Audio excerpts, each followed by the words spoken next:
So there's 4 of us in Low Island. We've all grown up together since we were really young. We were all at school together. We've been making music together since we were 10 or 11. So this is our studio in the middle of nowhere outside Oxford. That's where we do all of our writing, recording, rehearsing, sleeping, arguing.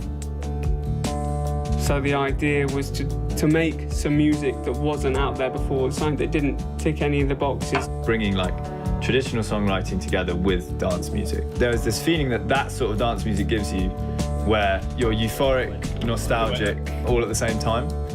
It's been a real motivator because of the great history of brilliant bands that have come out of Oxford. You know, there's some bands and artists doing quite well. I think if you're from Oxford, yeah, you've got you've got things to look at and aspire to, 100%, you know, it's on your doorstep. It's got a kind of a really focused scene around about 4 venues, and there's a radio show, and there's a magazine, and there's some great promoters. It's impossible not to get noticed if you're good. There's only a few venues in Oxford. One of the best is called the Bullingdon, and actually returning there as our first hometown headline show was the perfect fit for our music. There's so much charged energy in the room, especially when you play the drums, because it's fucking tiring.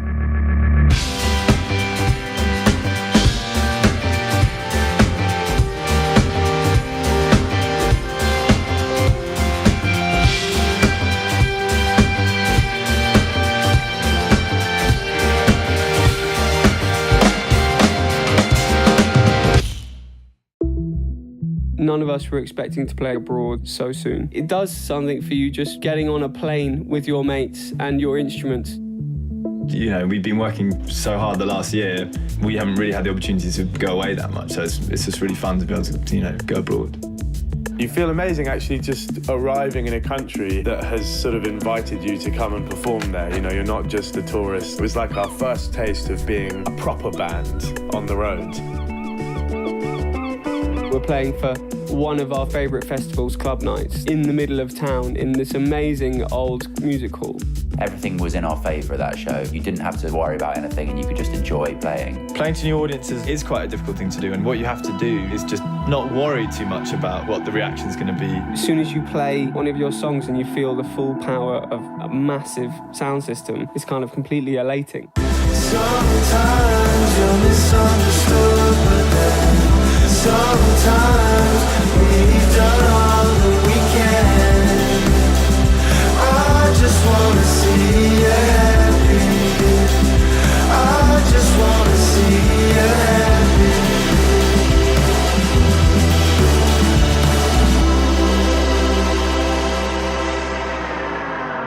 Low Island and Friends was an idea that would give us the opportunity to work with different artists from different disciplines. In London, we got in touch with 2 of our friends, an amazing designer called Sean So, the other Sarah Green, a choreographer. I've always enjoyed working with sound because it gives an environment, and an environment is something that movement exists beautifully in. It's not necessarily about working to a structure or a rhythm. That's the passion. I think when artists or creators come together but share a similar passion for making work. When I was working with Sean and we were having conversations out of the original track, we were looking at knowledge and how you would use that knowledge if you were trying to speak or reassure your younger self. It just felt like a very empowering opportunity to use women and to show internal conflict in women, but also that power to overcome and to strengthen oneself.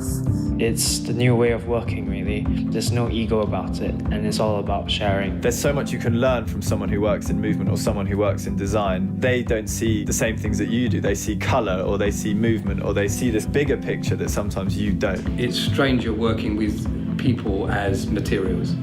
And I like the idea of doing something where the performers are not kind of owning what they do, that somehow they're part of this larger structure. And the structure, for me, escapes the body of the performer. We don't really get off on the traditional gig experience, which is where you go and there's one band and another band and a headliner, and you have one sip of Red Stripe and you don't even take your rucksack off and you go home and watch Netflix. These 2 sold-out shows in London were definitely the biggest crowds we were going to play to this whole tour. The final performance ended up being a sort of audience invasion where the dancers emerged and scared the shit out of everyone. It was immersive, you know, like you really were in the dance piece. It didn't feel disembodied from the audience. It was a 360 experience that people could almost feel like they were part of. It's really important, I think, that the whole band get to spend some nice moments all together, especially before a really big show. My personal way of coping with everything is to ignore the fact the show exists until I walk onto the stage. There's a long time where I'm kind of in myself, trying not to see what is happening outside, and I'm looking down, and then we hit it, the lights go off, and then you look up. When we perform, We're interested in intense, real connection with each other. I hope everything's working. I check it one last time, even though I've checked everything is working. But I mean, I play the bass, I don't need to fucking warm up. As a city, I love Bristol. It just seems like such a kind of creative hub, as shown by these places like Hamilton House. It's a place that's under threat, perilously close to being shut down, which I think will be hugely detrimental to this whole process of collaboration in the future. It's not just painters and illustrators, it's also puppet makers, theatre makers, musicians. So without that, I think it would have like a big effect on the city's cultural scene. The area that it's in Stokescroft has gone through such sort of a dramatic change in urban renewal. It's that classic case of artists sort of moving into a space and then it becoming popular, and then the artists sort of being pushed out of the space. It's sort of happening everywhere, is that big buildings like this, where there's a lot of freedom for artists to do what they want, doesn't make enough money, you know, it doesn't make enough money for the people who own them. Collaboration has to happen somewhere, and these kind of places encourage it and facilitate it and make it possible for people like us to do these kind of things. The piece that I made was specifically inspired by a new song that Low Island had made. Carlos spoke about hermit crabs and how they all have different unique shells. I don't think I've done an illustration responded to music before. I felt it quite freeing because you can really do your own interpretation as well. With the piece, I was quite interested in creating an image that accentuated, exaggerates and contrasts the everyday images that we see on the internet. From the notes that the band sent over, I wanted to create an image that was kind of this dystopian paradox. It's been a nice collaborative process. I think a lot of my art is kind of quite tonal, atmospheric based in the first place. It's been quite nice kind of adjusting that to sort of an audio-based mood. You know, a lot of the time you do it based on kind of subject matter in an article, but it's quite nice to respond to more of like a feeling, you know what I mean, as well as an idea. I think the high of the tour had to be coming back to Manchester, which we played our first gig in a year beforehand, to about 5 people, and coming back to seeing a full room. We felt like something had happened over this last year. I mean, it's come on a long way since then, especially the live show is in a kind of different world.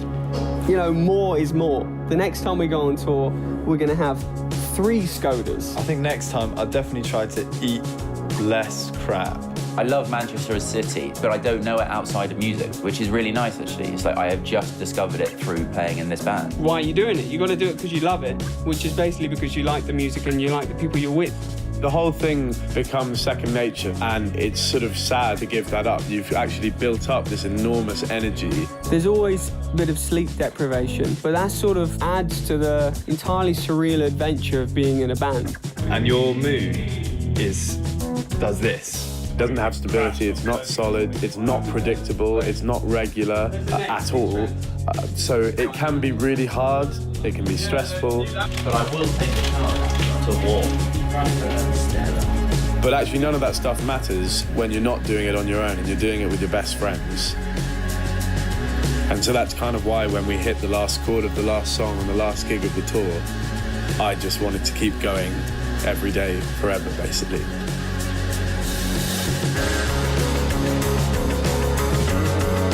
I certainly never want the gig to finish. Especially when it's the last show of the tour and you're on such a high. Finally, you're playing really well and you're singing really well. And then suddenly someone says, no, that's it, time up. You've been living this thing, you've had this brief little snapshot, and then you're back, usually it's on the M1, crashing back down to reality. What's the most important thing about being in a band? Splitting the bill. That's good. Very good.